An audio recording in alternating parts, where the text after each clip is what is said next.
চলুন একটি হাদিস পড়ি, মন ভালো হয়ে যাবে, চোখে পানি চলে আসবে। সহিহ বুখারী ৭৫০৭ নম্বর হাদিস।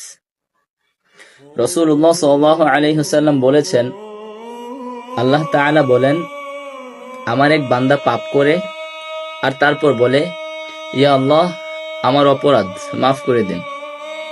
তারপর আল্লাহ বলেন, আমার বান্দা গুনাহ করেছে আর এরপর বুঝতে পেরেছে তার এক রব রয়েছেন যিনি গুনাহের জন্য ক্ষমা করতে পারেন, আবার শাস্তিও দিতে পারেন। তখন আল্লাহ তাকে মাফ করে দেয়। সে পুনরায় পাপ করে আর বলে, ও আমার রব, আমার গুনাহ হয়ে গেছে, আপনি আমাকে ক্ষমা করে দিন।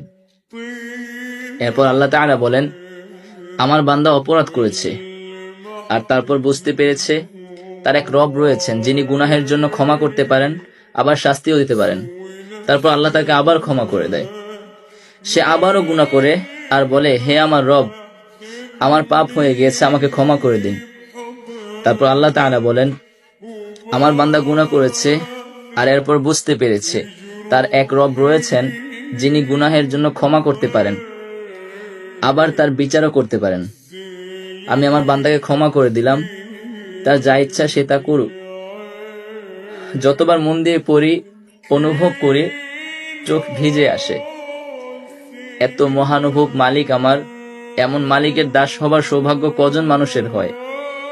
এতই মহৎ, মহান আর স্নেহময়, ক্ষমাশীল তিনি। তোমার ফিরে আসার অপেক্ষায় আছেন তিনি। তবুও কি তুমি বুঝবে না, ফিরবে না? নিজের গুনাহকে নিজের এত বড় ভাবছো এখনো? তার অপার রহমত আর ক্ষমার চাইতেও নিজের অপরাধকে, গুনাহকে বিশাল মনে করার দুঃসাহস কিভাবে করছো? এত অহংকার কেন তোমার?